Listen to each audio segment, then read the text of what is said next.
Hello, everyone, and welcome back to another episode of Behind the Smile. Today's guest is Lissie Turner. Now, you may know Lissie by her other name, Mel Bampton, from Triple J's Mel in the Morning. Lissie is an author, speaker, internationally certified therapist, the creator of the global phenomenon like aversion. She is also a mother, a grandmother, and the founder of the Prana Project. After many years of high profile debauchery, Lissie made the decision to let go of the party lifestyle and has dedicated her life to becoming a support for compassionate living and better mental health. Today, as an internationally accredited senior yoga teacher and therapist, one of the few in the world that runs dedicated yoga therapy programs focused directly on the dissolution of unhelpful and harmful habits. I am so excited to dive into this conversation. So, without any further delay, I'd love to welcome Lissie onto the show. Lissie, welcome to Behind the Smile. How are you today? I'm really good, Ash. Thank you so much for having me. I love a good natter. Nice, isn't it? Nice So little good. intro. Tell me, how has your Easter weekend been? You've been with your gorgeous family. I have been. It's been really, really great. And I think it's always a good test, as to how far you've progressed when you can spend entire weekends immersed with your family, because they're the ones that show you your true patterns, right? Where you're like, look at me, I'm doing so well in life. And then you can spend 24 hours with your family and you're like, oh, I've got some work to do. But, this weekend was so beautiful. And I was like, I got to the end of this weekend. My eldest daughter and my grandchildren have just left. And I'm like, wow, that was so smooth. Like, good on us. Look at us, progress. That's amazing. It is a true test of spiritual fitness, isn't it? When you can be around your family for an extended period of time. Absolutely. Like Pema Chodron tells this story about her teacher, Rinpoche, somebody, and he would have these students in that were, deep into the practice of meditation and they were progressing towards enlightenment. And when the students would reach a certain level in their progression, this Rinpoche would say, okay, now it's time to go and spend some time with your family. And because that was the true litmus test of really, are you really there yet? And then he'd say, but just for 24 hours. Absolutely right. It's funny. I was having a conversation with my dad the other day. He always says the other great place to test your spiritual fitness is in a group conscience at a 12-step meeting. Like, it really can. Yeah, you've just got to deep breaths sometimes, but I Yeah. always know if I'm running well if I can get through one of those unscathed. Lissie, I can't thank you enough for joining me today. It is at the end of the Christmas break, and you've made the time to join me and to join the audience and the listeners here today. And we have a wonderful conversation in store. I'm so, so excited. But before we dive into the depth of this interview today, I'd love to ask you some nice, simple questions to let our audience get to know you a bit better. So, Great. Just Lissie, limber me up a little bit, yeah, Ash. I like it. we're gonna warm up. And then So, you're going to blindside me with something. I'm ready. I'm ready. I don't know if you could be blindsided, Lissie. I feel like you're an absolute pro at this, but look, I'll do my best. So let's kick it off with, where do you live? What does an average day look like? And what do you do for fun? Oh my gosh, they seem like simple questions, but I'll get to the end of this and you'll be like, oh, I'm exhausted just hearing that. So where do I live? Simply, I'm in the Northern Rivers in New South Wales. And I say that more broadly because I actually live at the southern end of Bundjalung country, west of Lismore. And I also live just north of Byron Bay. So my husband and I are together, but we found ourselves in a co-parenting situation to just do what's best for one of our children post-flood here in Lismore. The kids had their schools there. They were destroyed. So we put one of our children back in a school where they were an hour away. And now we live between those two places. And the reason we do that is because the place west of Lismore is the headquarters to the Prana Project. That's our big regen property. So we've got regen animals here and there's things that need taken care of. So that's where I live. My average day, it really depends on what day of the week that you get me.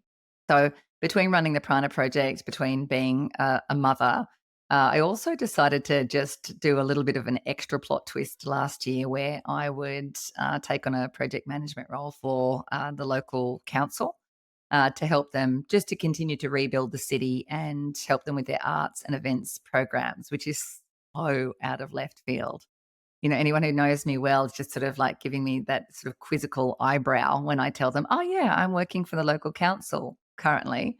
Again, we're talking about those places where we get the opportunity to see how we've progressed, and that's a really interesting situation for me being in sort of a bureaucratic corporate setting, which challenges the anarchist in me again and again, who just likes to do things her way. So, but my mornings, but regardless of where I'm going and whether I'm running the business, whether I'm teaching yoga, whether I'm in my clinic, whether I'm at the council, I really try. The most important thing is in the mornings, my routines are the same, is that I get up in the morning and the first thing that I do is I go to the mat, I move my body, I consciously breathe, and I spend some time in meditation to make sure that I'm as ready as I possibly can be for whatever the day throws at me. So that's probably the most important part, is that no matter what the activities are of the day, there's this thread of, I love that term that you use, that spiritual fitness that's going on from the start of the day, which begins with moving my body, goes deeper, and there's that thread of my spiritual practice being what is consistent for me each and every day.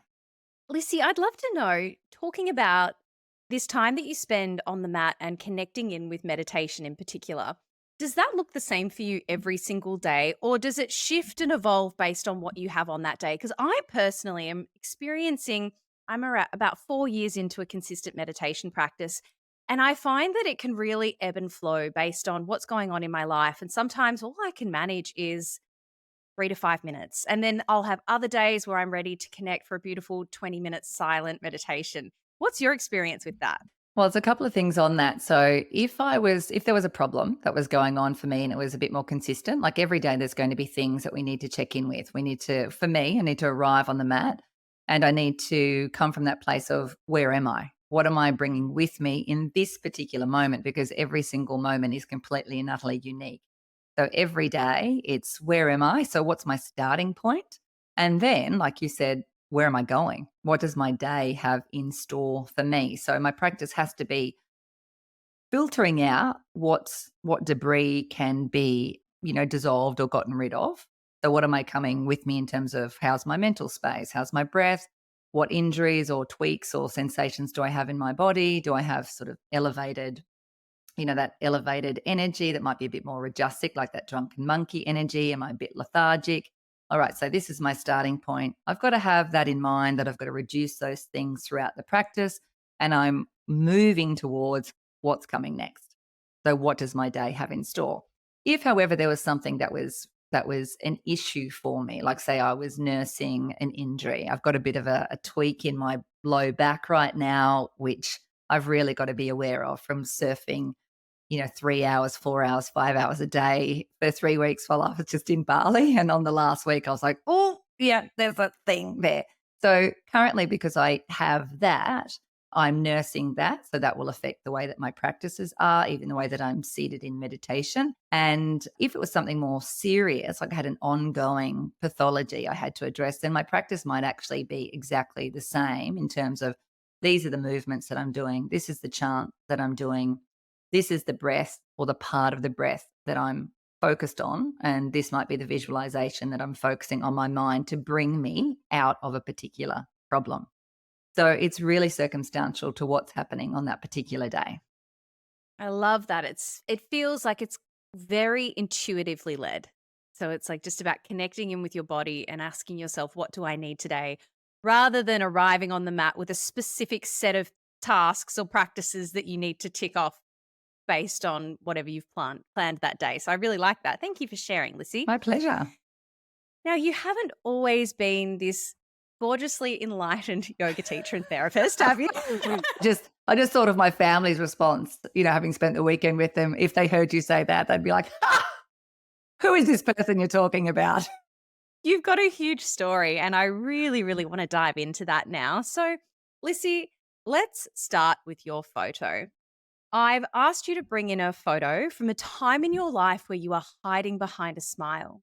So you were projecting one version of yourself to the outside world, but the reality was internally you were struggling.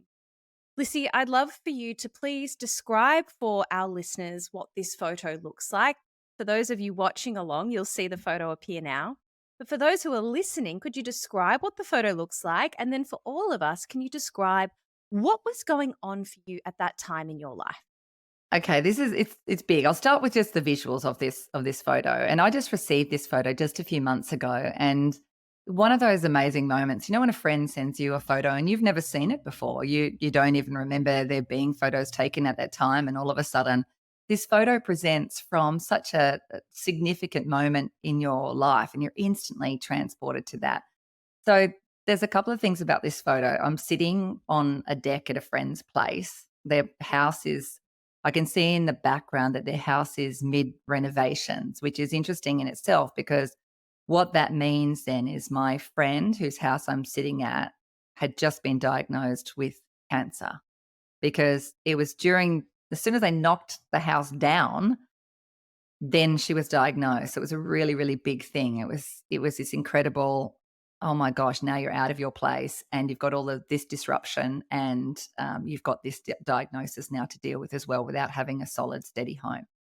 So the house is still being renovated, so instantly takes me back to there. I'm sitting on the deck outside and drinking what I presume is a glass of water, because in front of me on the floor is my tiny, tiny baby.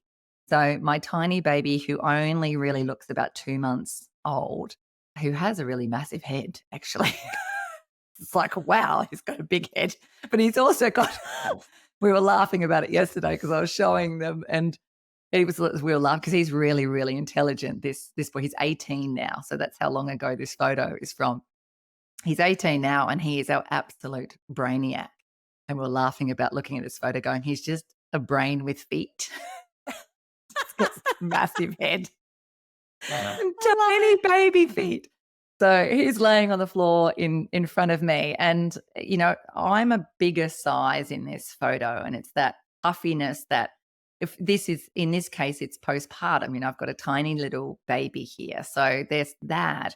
But I could look at a photo, say from a year before that, before I was pregnant, and I'd probably see a similar puffiness, which is what confronts me when I often see older photos of me when I'm younger, but I somehow look almost older in some ways. And I'm not that I'm carrying a lot of weight, but I've got that puffiness of somebody who's drinking a lot, but you don't notice it at the time. And then you'll see photos down the track and looking back, and you're quite shocking.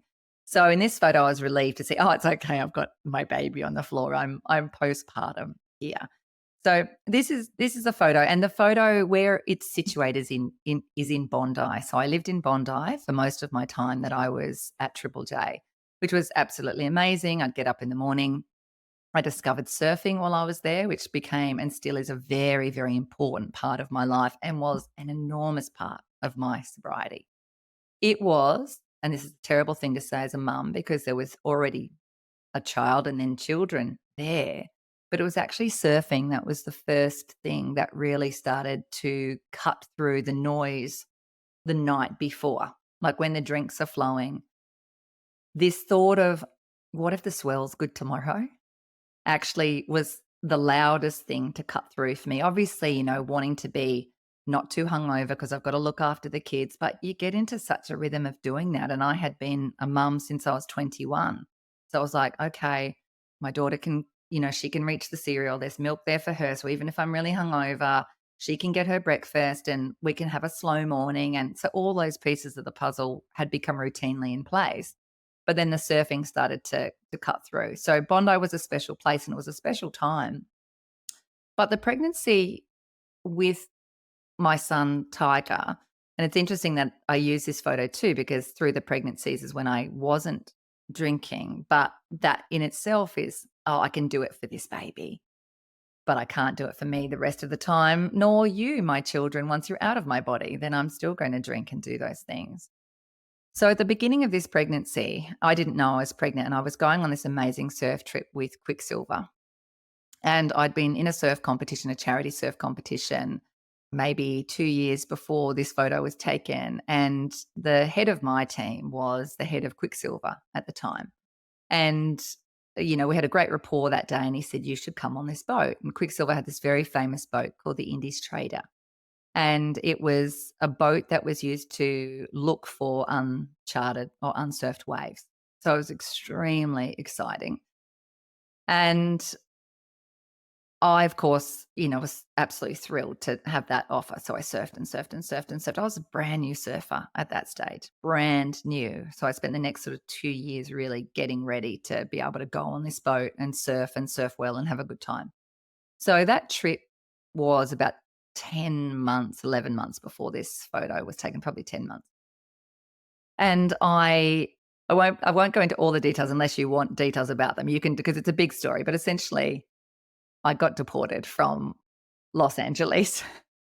We So, need the details. all right. So it's so stupid. I'm embarrassed about my, like, just how stupid I was in my honesty. Like, I wasn't embarrassed about anything else, but anyway, I'll tell you. So I'm flying to LA to then leave, do one night in LA because I had to do a stopover, and then fly to Panama to meet the boat. So I was literally only going to be in Los Angeles for a few hours and then go straight to Panama to meet this boat. Like I said, been prepping for this for 2 years. So they give you the green forms that you've got to fill out for immigration on the plane. And there's one question about, have you ever been charged with drug use or possession of drugs? And I was like, oh, I mean, I had when I was maybe 18. I got, I had an ounce of weed and I had some seeds. And so I had been charged with possession of marijuana and possession of seeds. But because they were seeds, even though they were my ex-boyfriends from like 3 years ago and they were so like husky shells of themselves, they couldn't have grown anything. But because they were seeds, I got charged with intention to cultivate. So it was a long, it was 10 years previously. And I mean, I might have even been 17. I can't remember if I was 17 or 18, but I wasn't sure whether it was actually a conviction or what it was. So on the plane, there was another band there that I knew that I'd interviewed before on Triple J. And I was like, if anyone's going to know what I should tick in this box, because they just brought in the digital fingerprinting and all that sort of stuff. And I was like, are we connected globally now? And that was the story, obviously, that immigration would have you believe. And so I wasn't sure whether I should lie or what I should do. So anyway, I went over and asked the manager of this band and I said, what do you think I should do? And he said very seriously, we always tell our bands it's absolutely essential, full disclosure. But normally we take care of this before we leave the country. And I was like, oh, shit, I do. So I'm just freaking out the whole time. I didn't sleep. It's just on my mind. So I just didn't tick the box. Just thought I'll Just leave it. Maybe they won't notice. yeah, just like, so I get to the counter in immigration and I'm sort of trying to distract the immigration person, like, so how long have you been in this job? Yeah, look over there. It's ridiculous. Anyway, she just immediately goes, why haven't you ticked this box? And I'm like, well, it was a circumstance. It was a long time ago, but I don't know. It was just for weed and I don't think it was a conviction. And she just ticked the box. She just ticks yes for me. And I'm like, okay. So then my friend who I was traveling with, she's already gone through. She goes, I'll wait for you at the other side. She's gone through and I get whisked off to the left. Anyway, I spent 24 hours in immigration detention in the airport and with still no thought that I was going to be going home. It would just be a case that they were going to sort of push me through LA, get me out of the country and get to Panama. And then the worst case scenario was that I wouldn't be allowed to fly back in through Los Angeles. I'd have to change my flights home and I'd have to go back through South America, New Zealand, etc., to get home. So I'm like, okay, but it was pretty scary. I think at that stage too, I couldn't go, like I had to wee with an armed guard. Like it was so crazy, Ash. There was like 4 of us, all Australians who'd been pulled off that plane, all put in the same room. We're all just sitting on the floor in this space for this time and just, having the weirdest experience. Chappelle Corby's situation, I think, was still front and center of everybody's mind, even though that had been a few years before. Then the next minute, like after this immigration guy just telling me, this is what's happening. We're not deporting you. And then I see all of my stuff on a trolley going in the opposite direction. And, and I was like, that's my surfboard. That's definitely my backpack. And then this immigration officer just said, yep, you are going home. I was like, "Excuse me? Like that is what? This is outrageous. I'm not even staying in LA. Like I've got a flight to Panama like now and just put me on that plane instead of that plane and then I'm gone. Like there's not even." And he said something about, well, you could be going to Panama to get opium. You could be doing anything. And I was like, this is so crazy. Then I got escorted onto the plane with two armed guards and had my passport removed. Your passport gets given to the pilot, so you can't jump out midair or something. And the great thing is that I got the whole row of seats to myself because no one's allowed to sit with you because you are a danger to yourself.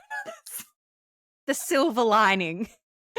The silver lining. So then I ended up getting sent back to Australia and I was so traumatized. I was so shocked. It was really, even though I'd been arrested before, I was in quite a bit of trouble when I was younger, but just, really misdemeanor stuff. And the Swede stuff was my biggest stuff.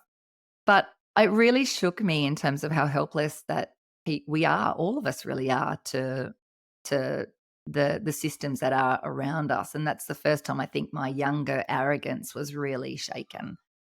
And so I went back home and Quicksilver were amazing. They were so shocked. They just couldn't believe what had happened. And so they asked me if I wanted to go back. Do you want to, the boat's traveling through the Panama Canal. Do you want to go back? And I was like, do I want to go back? And then I had to go, obviously I couldn't go through LA. So I had this crazy journey through New Zealand and then, hopping through South America to meet the boat in Panama. And I decided that I would. It was just too much of a great opportunity. And then I got there, made it to the boat. I got sick a couple of days into the trip. I got quite sick. And there was a whole lot of stuff that went down on this boat. It was the craziest. It was the wildest trip. That's a bigger story for another day. But it was like so outlawish. And anyway, I got sick. I was barely surfing. I was very nauseous. And then we had this circumstance where we got boarded by the Costa Rican Coast Guard and the boat was all sort of pulled apart and searched. And then I thought we were going to get locked up in a Costa Rican prison. And anyway, they let us off. But they kicked us. It turns out that our captain hadn't organised our visas for Costa Rica, so we were in Costa Rica illegally. And this was all supposed to be done at that end by the captain.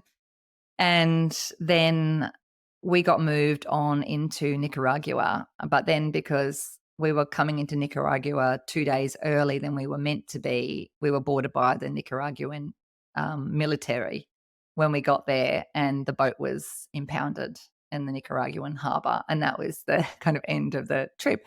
But through all of this, I was very nauseous, which is bringing me all the way back around to why it's significant to this photo, is that through all of this, like I couldn't sleep, I was vomiting, I was having a terrible time, could barely surf, all this crazy stuff was happening. And then all of a sudden, amongst it all, I had this realization that my period was late. And I was like, Oh, wow. oh no, hang on, wait a minute. And so my girlfriend and I, we found a pharmacy in Nicaragua, and I'm sign languaging like, baby, maybe I need a pregnancy test. And anyway, sure enough, I was pregnant with my now 18-year-old son, Tiger. And I found out in Nicaragua. Oh my goodness. His pregnancy was actually so filled with so much stuff. And I remember another friend of mine who had cancer, she died through that pregnancy, and I didn't get to her in time back up to the hospital. I was working in Sydney for Triple J, and I didn't get back up to Brisbane in time.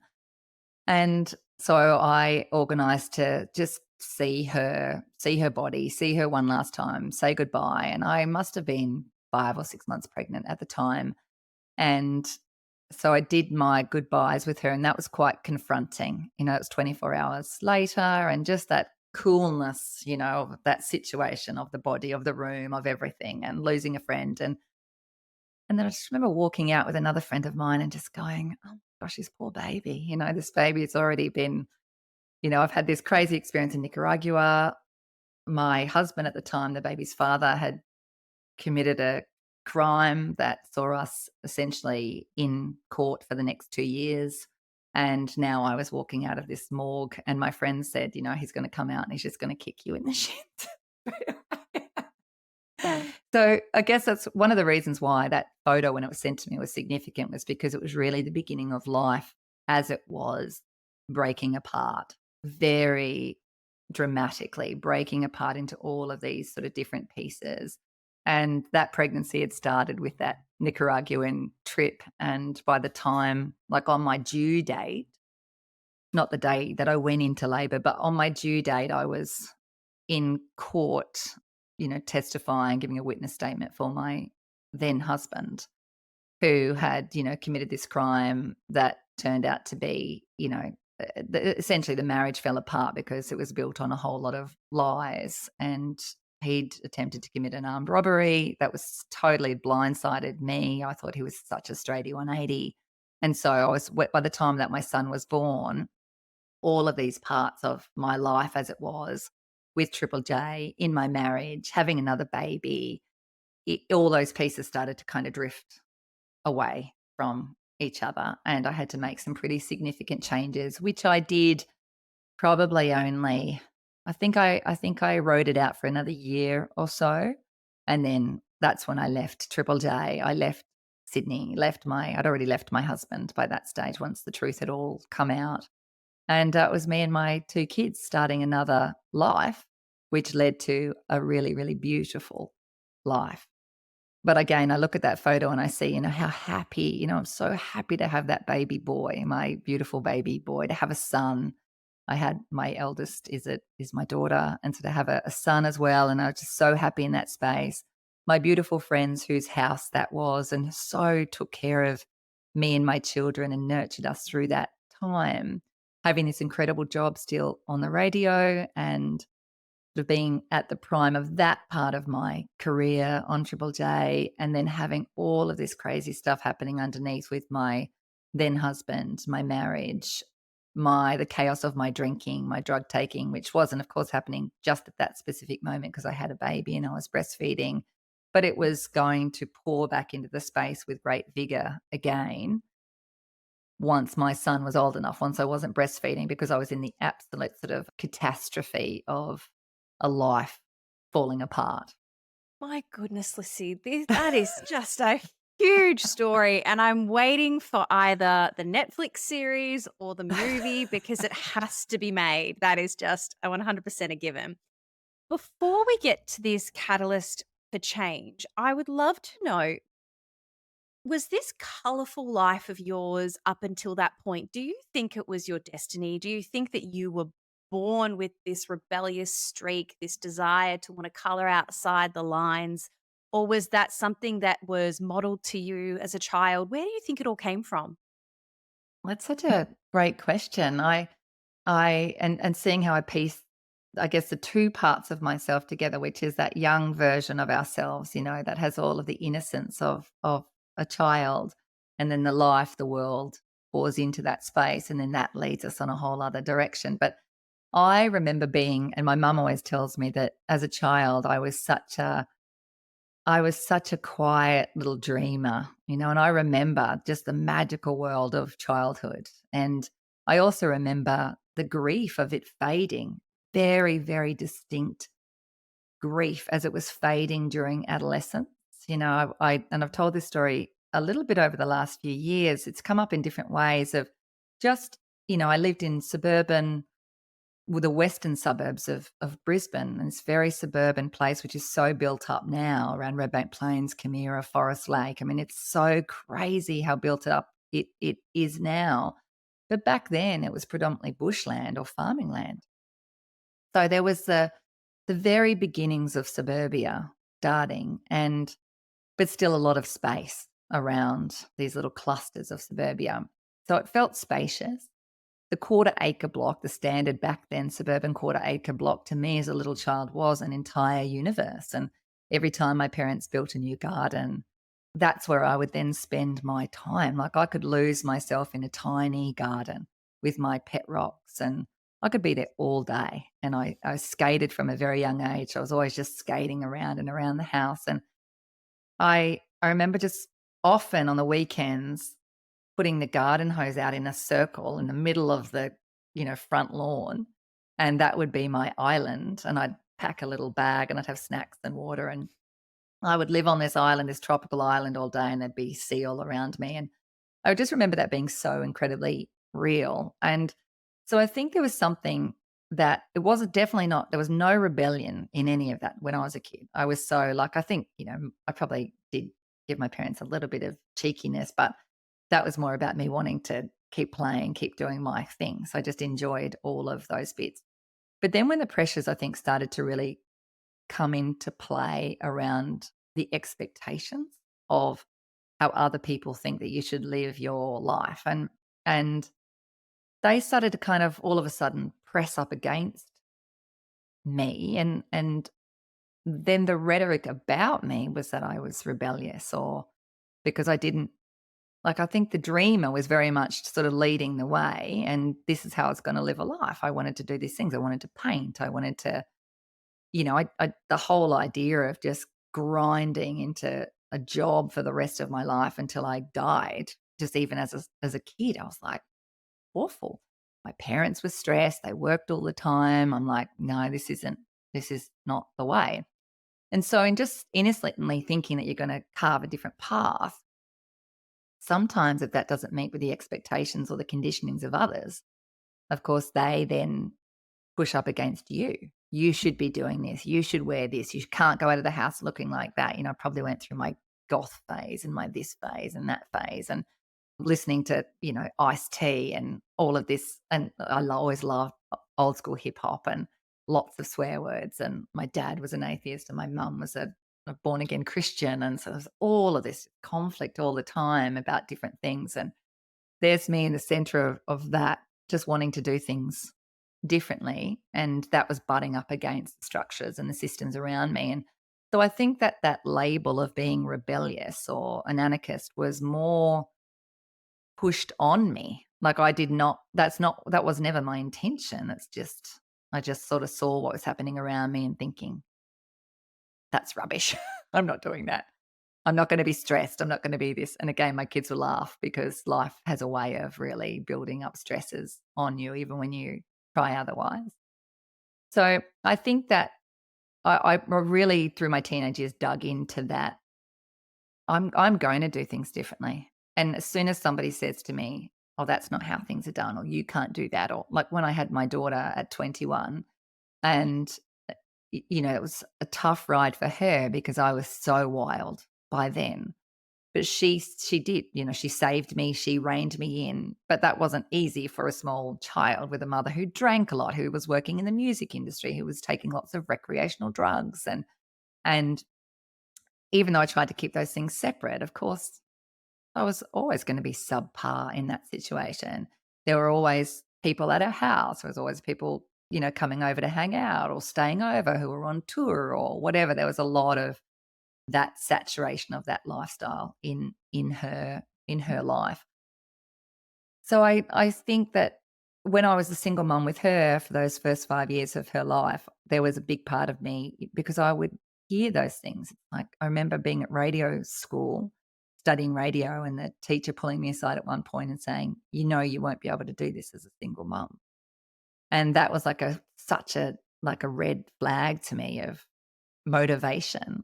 And like, that's not I suppose it was this thing, and maybe it was arrogance, just going, if I wanna widen the parameters for other people. So even if they don't wanna walk where I've walked, they don't feel that they're confined to this very narrow path that we're so often told that we need to walk. That I could be an example of, to another, not in lots of my other behaviors, but in some of my behaviors, where someone could go, "But, Mel Bampton did it. She had a baby and she got a job in radio and went on to do things and with a baby, and it's funny because now full circle, I spend as much time with my children as I possibly can, and their careers are very much secondary to that. So I mean, it's definitely the essence of me wove all the way through, but I think being rebellious was that kind of focused intention to be rebellious didn't develop until I could see how confined everything was. Mm. And when did you know that you wanted to move into radio? So you mentioned that you went to school to study. How was that path forged for you? I was living in far north Queensland at the time. That's where my eldest daughter was born. I was in quite a bit of trouble, as I mentioned before, with the police when I was living in Brisbane and when I was younger. Then I moved to Western Australia and I actually worked at the casino there as a croupier there at the casino for a couple of years. Bought my first house when I was 18, maybe 19. And then back when you could do those things, unlike now. And then I came back to Brisbane for a moment, got in trouble again with the law as soon as I was back. And a heap of us did. So we decided that we'd head up to far north Queensland thinking that that would be a really good place to stay out of trouble. And for those people back then, that must have been sort of mid 90s. Heroin was just a huge part of the drug scene. You know, everything has these different arcs and waves and it comes to drug use and the cultures that come with them. And I just hated that scene. For me as a busy person who just wanted to do things, I was like, could not think of anything worse than just laying around all day and like sleeping and vomiting. I was like, this is ridiculous. But it was everywhere, all around me. So when we were getting into a bit of trouble in Brisbane, a couple of that crew and myself, those who were using heroin, they were like, let's go to far north Queensland because we'll escape the heroin scene up there, which was the opposite. You know, got all the way up there and it's beautiful, but the heroin scene up there was rife and in a very closed, much smaller space. So the impact of that was very, very great.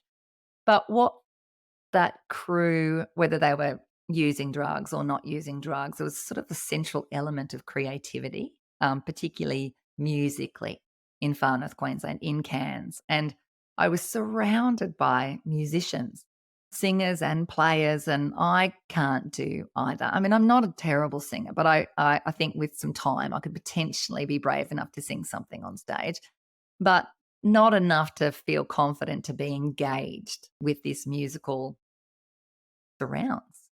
So radio offered me a way to be involved in this music scene without being a musical person, without being a player. So I got involved with the local community radio and I just loved it. I just loved then being able to at least engage with music in this way because I loved music. I just wasn't a musician. And that enabled me a place within that scene. It's funny, it probably boils down to, that sense of belonging, which is so much of how we get involved with drinking too much and taking too many drugs in the first place. But this was a really positive version of that. So I got involved with community radio up there in far north Queensland. And then when I came back down to Brisbane, I knew I wanted to pursue that more with more focus, not just community radio. So then I went and studied at the radio school where my teacher told me that it wouldn't be possible because I was a single mother. And so I got my first job in radio in New South Wales in near Jindabyne, and then got my job at Triple J, which was absolutely amazing. Amazing. Oh my goodness. And especially back then when radio was just well, they were stars. People that were on the radio, like that's who you listened to. It was the same few stations that you'd tune into. It was a different world back then. And I just imagine, like, how did your young mind comprehend the fame and everything that came along with that at the time? Oh, I didn't I don't think I really had a perception of that until I left. And because I suppose I was so young when I went into it. And I had been so, so lucky. And I'm so grateful that it's not an easy thing to necessarily get into in terms of getting a great paid job. But I was so lucky. Like when I finished my course, I wanted to pursue Triple J as my avenue because I was pretty wild. I was pretty out there. Triple Z in Brisbane was my radio station. I was pretty punk still by then. I skated everywhere. I was drinking a lot, taking heaps of drugs, doing all the things that everyone was doing. No heroin, no. All the other stations were so boring. Like I loved radio, and funnily enough, I actually did one of my first radio jobs that I got was at a classic hits station, and I think I was the youngest there by about 20 years as a broadcaster. And I'd face lots of piercings in my face. I don't know. I mean, that kudos to that station manager at the time for just going, we need some young blood here. We need a woman with tattoos and facial piercings in this completely out of place setting. But that was great. That gave me a sort of great leg up. And then in that time, I went over and had a chat with the amazing Costa Zurlio, who worked at Triple J then. And Triple J was looking at expanding back out into the more regional cities rather than just being Sydney centric. And so that was beautiful timing for me.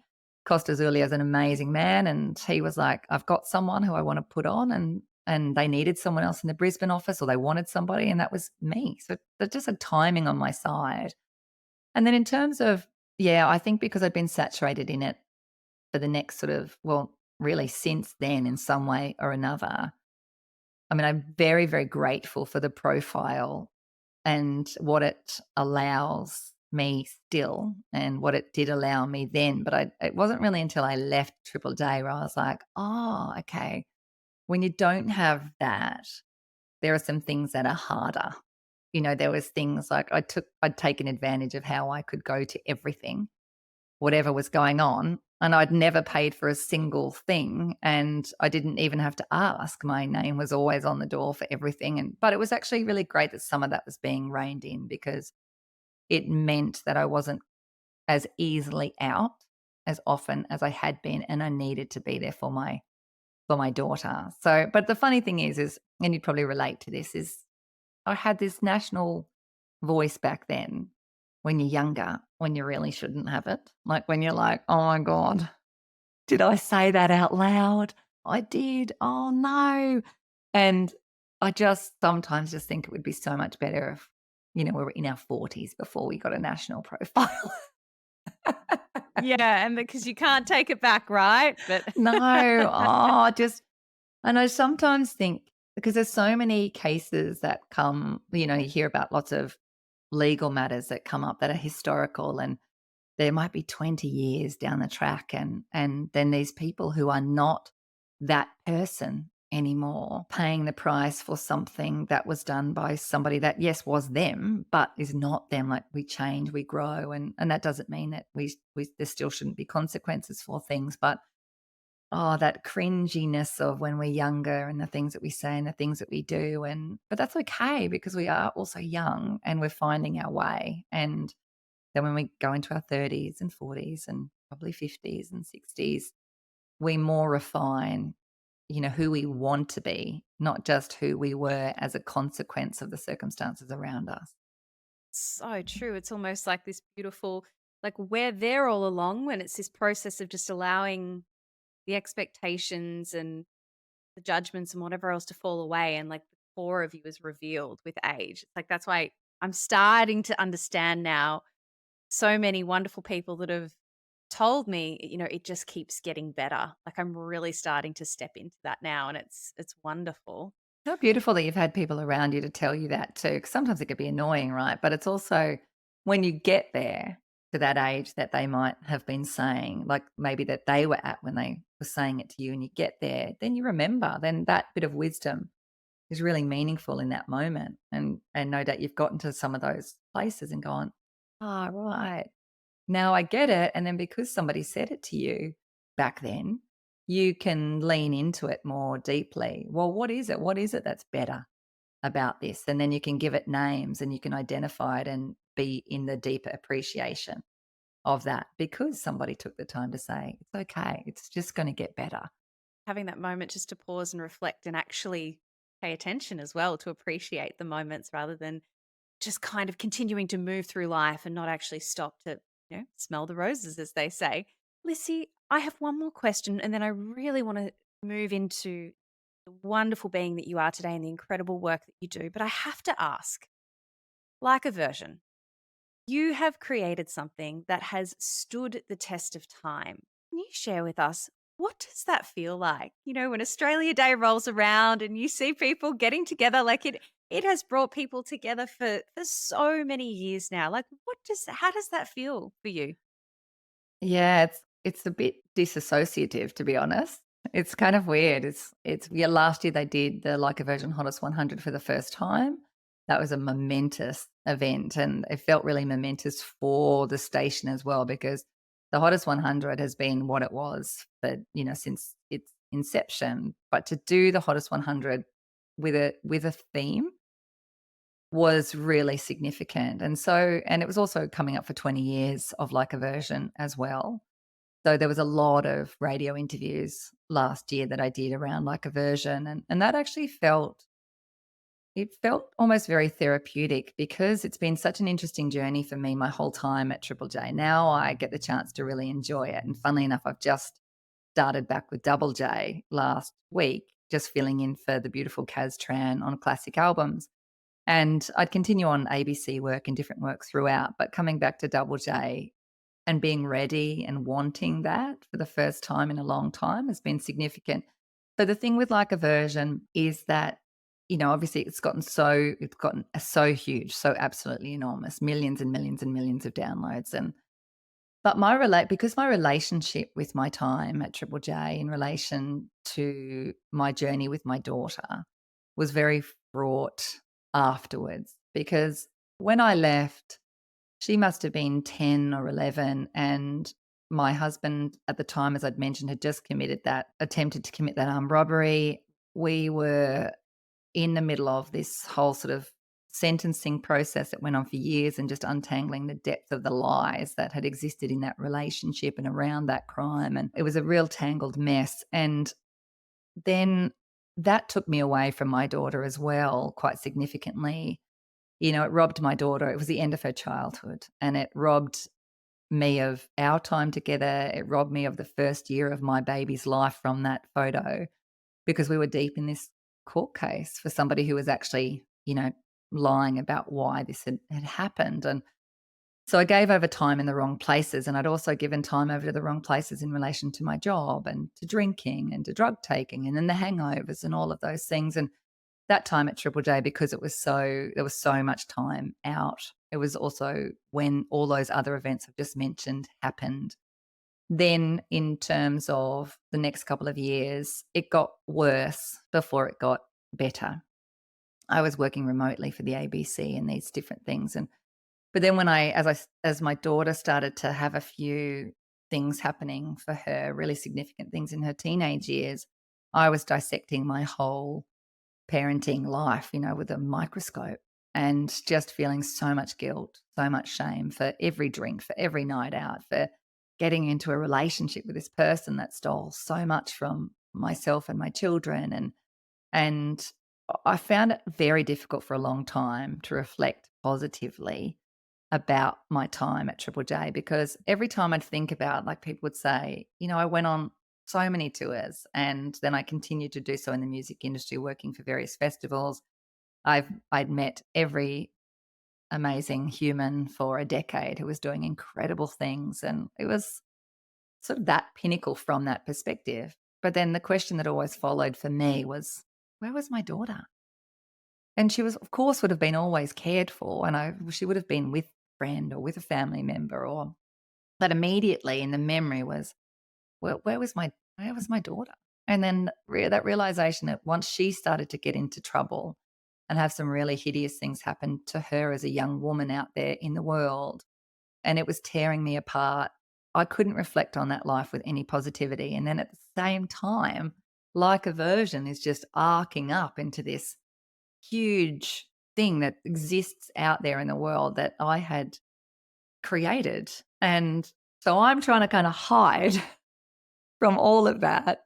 And there's this thing that's getting bigger and bigger and bigger. And every couple of years, journalists would ring me because it's had a new milestone or whatever. And I'm in this like, no, I'm just a yoga teacher. I'm just Lissie Turner doing my things, and I'm just doing my practice over here, and I'm sober. And I'm like, I was just trying to put my head down to be better, to do better, to feel better. And it's really just been in the last probably 2 years, and certainly last year, like I said, when it had its very first Like a Version Hottest 100, when it's coming up for that 20-year anniversary, and there were so many conversations around it, when my daughter is in such an incredible place, and I've got my 2 beautiful granddaughters, and all of those things are healed. I mean, there's wounds that aren't healed, and they may never be healed in this lifetime for my daughter, for me as a mother. But I could finally celebrate again and being able to wrap my arms around like a version last year when all of those interviews were happening and go, yes, like a version is awesome. And I absolutely love it. And I am really proud of it. And I'm proud of the journey that it's on. But I think as well in the significance of the things in my own life that are really important. It's not the most important thing, but I'm so happy that it brings so much joy. And the other thing, just lastly on that, I had probably just been kind of writing it off a little bit. I was like, it's a pretty simple idea, but for me, it was always about the stories behind those songs for the bands. Like, yeah, as an interviewer, I've always just wanted to be, who are you underneath this song? Who are you underneath this album? Or who are you underneath this look? Or who are you in there? Like, what's your tenderness? What's your wounds? What's your joys? I love that stuff.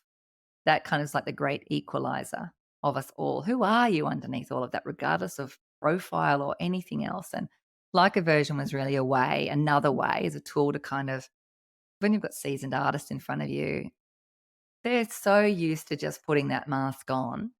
But like a version created a way to get in another way behind the music that they loved and chose to play was another way to find out more about those people and those artists. So last year was an incredible celebration and people emailing me to say, these songs, some of these songs that I got introduced to through like a version, they actually have changed my life in this way because this really hard time was happening for me. And then this song came out by this band and I never heard the original and then I blah, blah, blah. So all of a sudden this thing that I was probably writing off in my biggest story as a bit frivolous, I was like, oh, actually, don't do that. Don't do that. It was one really, I should be proud of it and I am. I'm really proud of it. And it means a lot to a lot of people. That's so beautiful. Yeah. I'd love to know when you made the decision to get sober, because you were just describing then this real battle of wanting to have a sense of pride for your past, but then also there was this guilt around what it took from you at that time. Was there any fear around losing your identity when you got sober, Lissy? Or was there almost like a yearning to create something new to be able to free yourself from the guilt of that time in your life where maybe you weren't showing up the way you wanted to? I think because I'd already had a loss of identity situation when I wasn't Mel in the morning anymore, or I wasn't at Triple J, all of a sudden I realized, oh, I actually have to have a decent personality.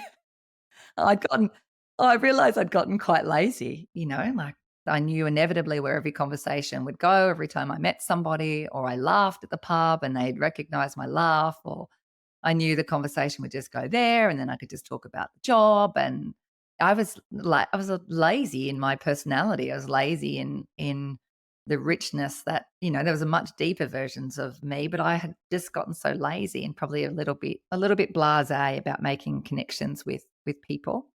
So when I decided to leave Triple J, well, when I had to move away. I was leaving because I was leaving my partner. I couldn't afford to be in Sydney with the circumstances that were going on and a very expensive legal case. And so I had to leave and I was still doing things for the ABC, but it was when I left and then moved, I had a place up the coast where I'd go to surf and I took the children up there and we lived there for a couple of years to kind of regroup. And then I was like, oh, because I'd been this for a long time and I had not, things you don't realize their impact until they're absent. And only when they're absent then from your life, like drinking, do you really get the full scope of how you were, how it was impacting you, how much time it was taking up, how often you were thinking about it. You don't really see a thing until it's gone. And then you really see it. And so that full identity thing happened, I guess, at that time when I left Triple J. And I was like, oh, right. Okay. Like, who am I now without that? And then when I moved from there and I moved up to Byron and I was just about focusing on me and the kids. Just don't meet anybody. Just don't. Just be you and the kids. Just heal. Write your book. I had a book deal then with HarperCollins. Just do your thing. Put your head down. And I was there for a month. And then I was at a friend's dinner and someone who I'd met 10 years before, she'd invited over. I think she very much knew that there would be a great connection with us. And anyway, then I met my next husband, who I'm still married to today, and we have a a big life together. So in terms of the sobriety and the self-identity piece, which is, as you would know, in all the work that you do, it's so huge to reassure people that it's okay. You're going to be okay. This is just such a, even though it feels so big, because so many aspects of your life seem tied into this one thing, it's just just a kind of little dirty speck in who you are. Like it doesn't feel like that right now, but it is that. And so I don't remember really going through that too much with drinking. I do remember there being those shifts in people inviting me to things. That definitely happened. And I know that's a very common story. It's all of a sudden this, one particular group that I don't think I got invited to anything ever again after that. But that was okay because I was so putting my head down into how are we going to shift our lives? How are we going to heal?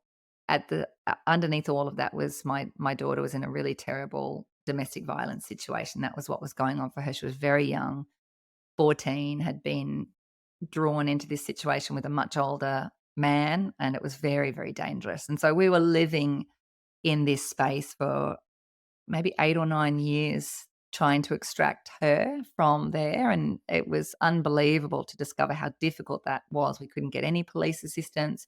We could not get her out. So my life was so focused on how do I save my child? How do I keep my child alive? Waiting every day for that phone call that she would be murdered. And it was just so saturated our lives. So that had just sort of begun. Her wild journey had just started when I went sober. And I think because such a big part of my decision to go be sober was the realization that where my daughter was potentially going to walk, where this path was going to go, and where she was at, starting her own using and experimenting with substances, I was not and could not be enough. I could not be what she needed me to be if I wasn't at my full capacity. And I could never be that if I was drinking. So that had to go, and I had to do everything that I could to make myself big enough to deal with the enormity of the situation that lay ahead. So the sobriety was just kind of one thing that was like, that's got to go. But also, I have to say that my body also, I got to a point where I couldn't actually drink. I had a really easy out after 20 something years of drinking. My last big bender, I had a 2-week hangover and I could not keep another drink down again. Wow, there you go. I know. So I feel like a cheat, actually. Not at all. Like I tried to give up a few times before that, and I had for maybe a month or 2 months or whatever short periods of time. And obviously I hadn't been able to. And then after this one last big tequila night, being so sick for 2 weeks, so in the all the stuff that goes on mentally. And then when I still gave it, I still tried. I still, after 2 weeks, I gave it another nudge. And as soon as that, whatever it was, hit my tongue, I was vomiting. And that was that. And that was that. So, cheater. Well, like it says, when the body says no, like it's just, no, we're done here, Yeah, but look at Ozzy Osbourne, though. Like, he's Well, still going. The body, where's his body saying no? I'm sure it is, but he still keeps going. It's it's crazy. insane, isn't it? That level of tolerance. My goodness. Lissy, let's talk about the yoga then. At what point did this come into your life, and how has this influenced your transformation, or maybe perhaps evolution is a better word? The yoga framework is my absolute everything. Obviously, my kids are my motivator. They're my number one motivator, and wanting to feel great in my own body. But that piece that I was just talking about with my daughter, needing to make myself as big as I possibly can. So as large as her circumstance got, I would be larger. So I could keep going. So the yoga was an enormous part of that. Then how it acts as a consistent thread. I mean, you would know, right? Like, it offers you something in every single circumstance. There's never a circumstance when you're deeply immersed in the framework of yoga where there isn't an answer there for you. That limiting of that confusion that causes so much suffering when we're just walking around bumping into things going, I don't know what to do. I don't know what decision to make. This person's doing this, or I feel like that, or blah, blah, blah. When like the yoga framework for me has offered me everything in every circumstance. It's like, okay, if my body feels like this, then do this. I feel my nervous system elevating like this, then do this, use this tool. What do these guidelines of how to be in relationship with myself, others, and the world tell me? If my mind's careening down this path of whatever negativity or sufferance or whatever, it's like, hang on a minute, just put the brakes on. How can I filter this back through this particular framework or this particular text or your understanding of this? And oh, right, okay, there we go. And I think when you've been through really big things and you've had it as your underlying foundation, you really just are so blessed with such a seeing and a knowing of how it can get you through. Because if you can keep your nervous system steady and if you can keep your mind clear and you can keep your body in as ready a shape as you can, then you can deal with whatever presents, even when it's the most enormous thing that you could ever, ever have imagined in your worst nightmares. And that's what yoga has been for me. So, how it came about. I mean, I'd been practicing yoga for a long time, all the way through my crazy. I started when I was 20 practicing yoga and on and off very sporadically, as you do. It's just like, and you could probably relate to this, like you get Yep. smashed, right? And then on Tuesday, you're like, I'm going to yoga. It's all good. Yeah. Fine. Yeah, with your I've got green my yoga smoothie. clothes. Yep. It's so true. Oh, look at me. I'm having a salad. I'm fine. All right. And then now I've got that in the bank. Now I can also go and get shit faced again. So you're always kind of leveraging, right, off those things. And so my yoga practice for a time was a bit like that. But I'm sure it was doing deeper things. And what it was doing, I suppose, was forming a relationship for me with these tools. And back then it was very much just the physical practice of yoga. And that's a fine doorway. That's such a small part of it, as you know, but that's the doorway for so many great. Whatever your doorway is, fantastic. And then, yes, when I went sober, yoga absolutely poured into that enormous space.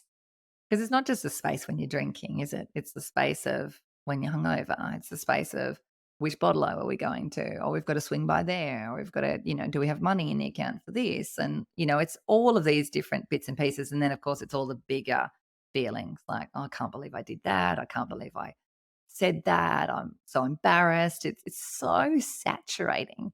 So when you go sober, it's such a big space left behind. But yoga is the infinite project and it's so big. And I think that's why it's so effective for so many people who are looking at sobriety, because it can just pour into that entire space. And there's never a moment where there's not something that you could be doing in your daily life that's not yoga.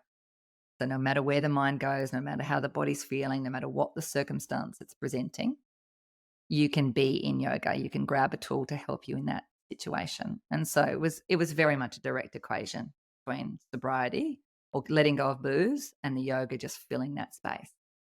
Yeah, that's so beautiful. I often talk about it like that God-shaped hole in the soul.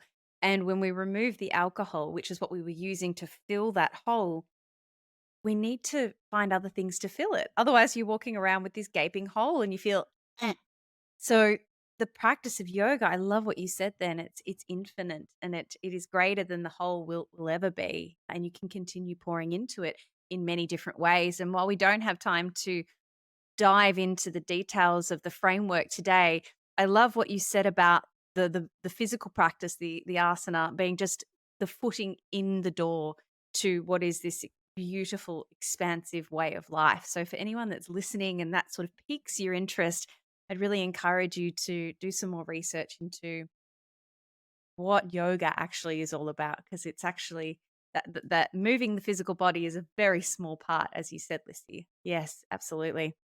Lissy, can you tell me, and if this is too personal, then we don't need to go there, but I'd really love to know. I can see from the way you talk about your children today that you have done some serious work to heal those relationships. How have you gone about doing that?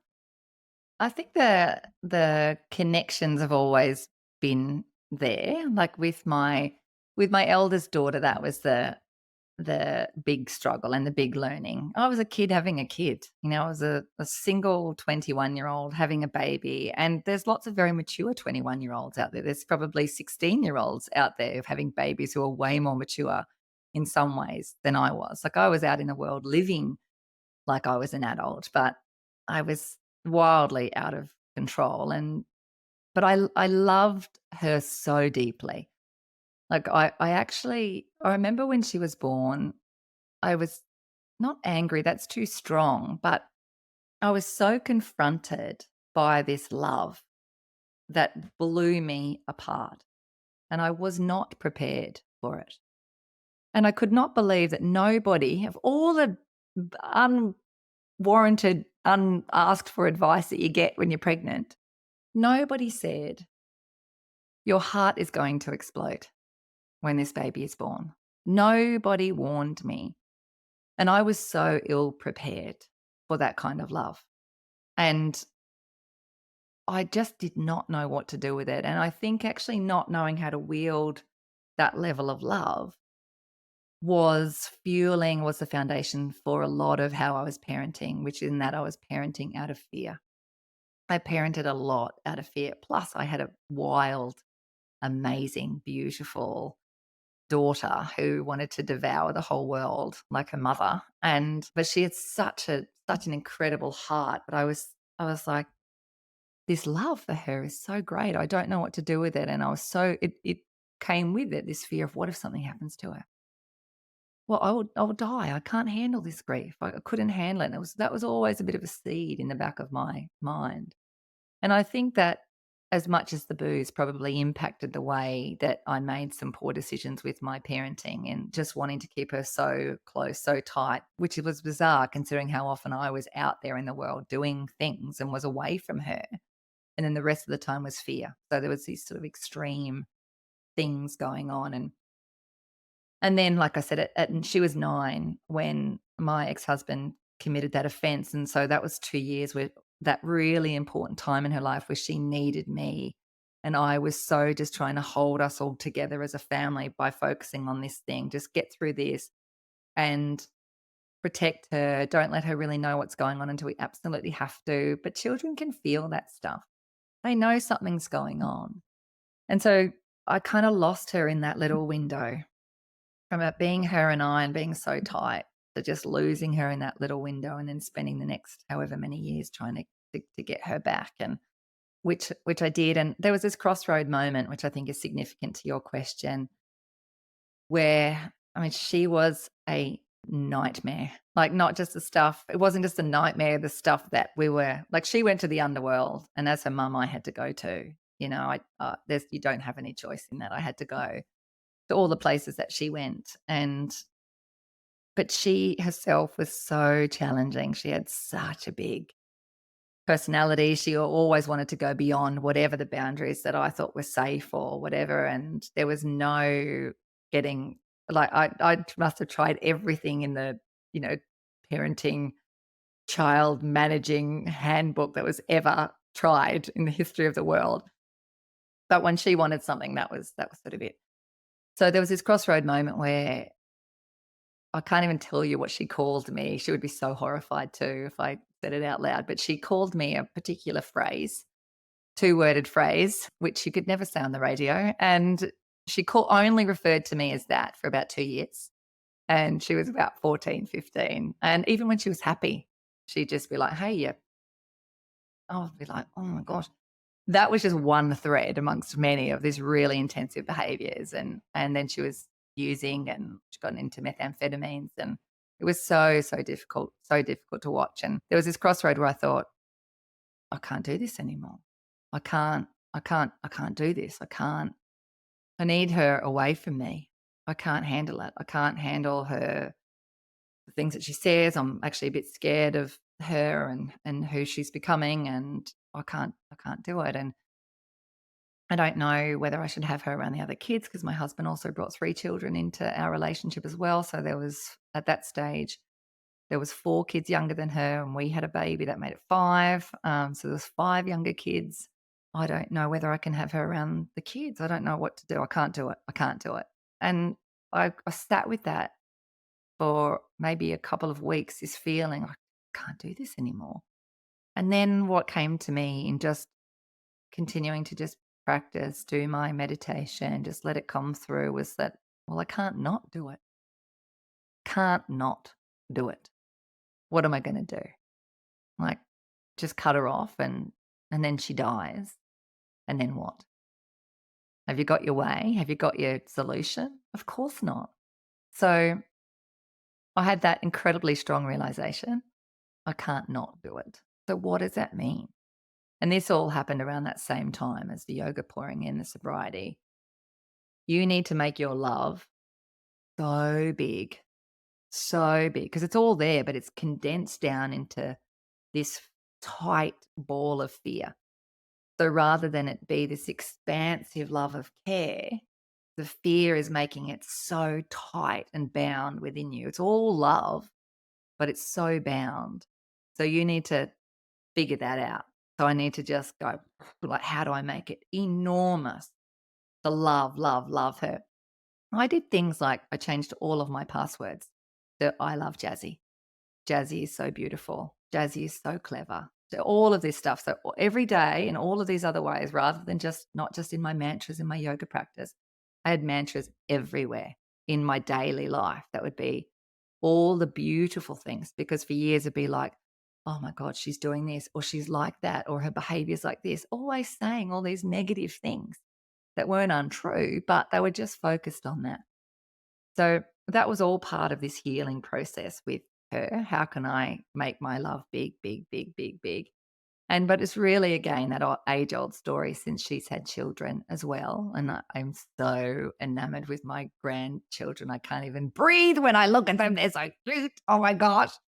And we're so close. And that in itself as well has been that next layer of healing. And she's in such an amazing space. She's such an incredible woman above and beyond. She will be one of those people like you who has gone through these experiences, and then out the other side, they're fully coming into themselves. And I just looked at her this morning, and she's so healthy and she's so strong, and she eats like this and she moves her body like this. And I'm just like, wow, that's the richness of her soil now to help so many people. And she's currently studying to become a drug and alcohol counselor, funnily enough.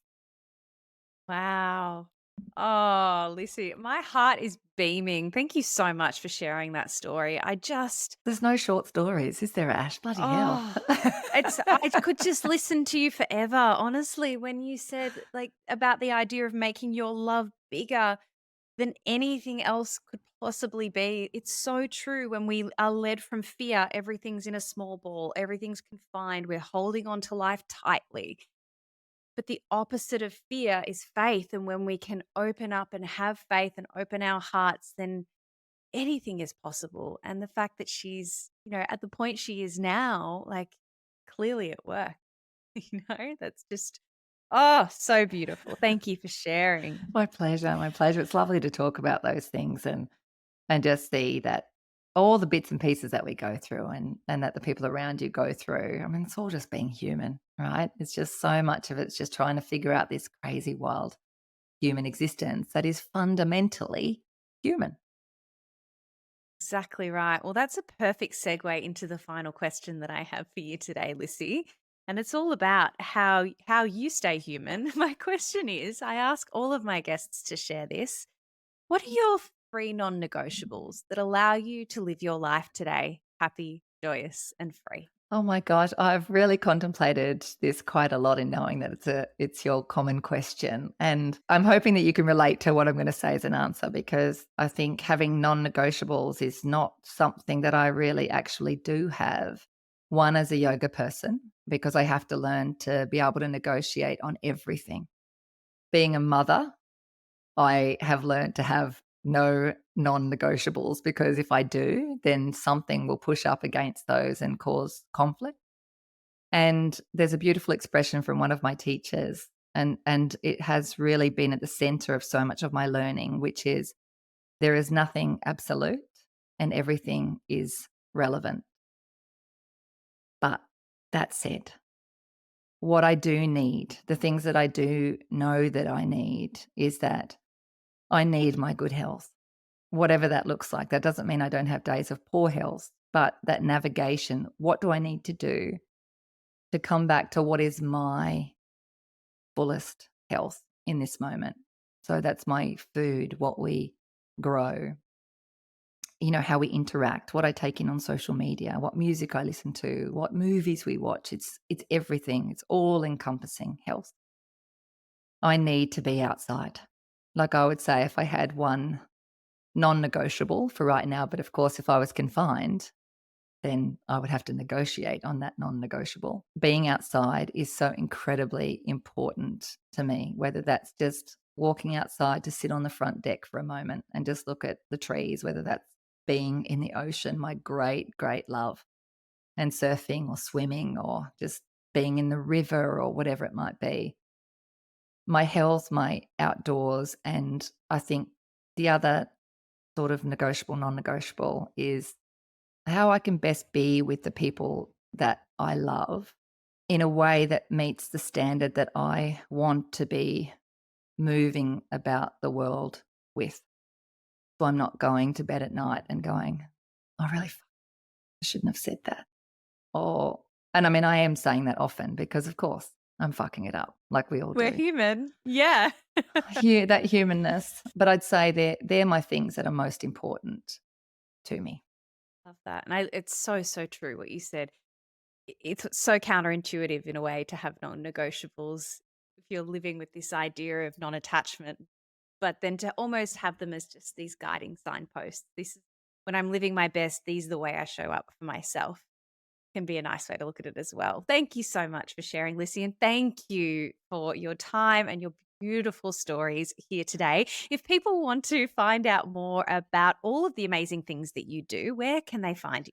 Probably the best place is just on the Prana Project website or the Prana Project Instagram, or on my Instagram. I'm pretty readily available on those things, even though I try to keep them under control, as I'm sure we all do. But those places, particularly the Prana Project, will have all of the things that we've got coming up. And I've got 2 dissolving patterns programs coming up soon. And so they're my big things. But have a little squiz around there. And even if it just inspires you to get outside and plant a tree today, then have a Oh, little I love squeeze. that. I'll make sure I pop all of that information in the episode show notes. Lissie, we say here on Behind the Smile that when we recover loudly, no one needs suffer in silence. So thank you so, so much for being so generous with your time here today. Ash, thank you so much. Now, the one thing I want to say is we need to have our conversation in reverse soon, where I'm asking the questions and I get to just hear more and more of your incredibly perfectly crafted phrases that you use. And as a wordsmith, I love it. I love the way that you craft a phrase. So thank you, and thanks for having me on. Such a pleasure, Lissie. Take care. I'll speak to you soon. A big thank you for tuning in today. If you'd like to support the show, you can do so by clicking the subscribe button and leaving a review. Every review helps this podcast become more discoverable, meaning more people can hear these stories of strength and hope. Together, we will continue to remove the stigma around mental health, trauma, and addiction. Remember to reach out to those you care about, and I'll see you next time.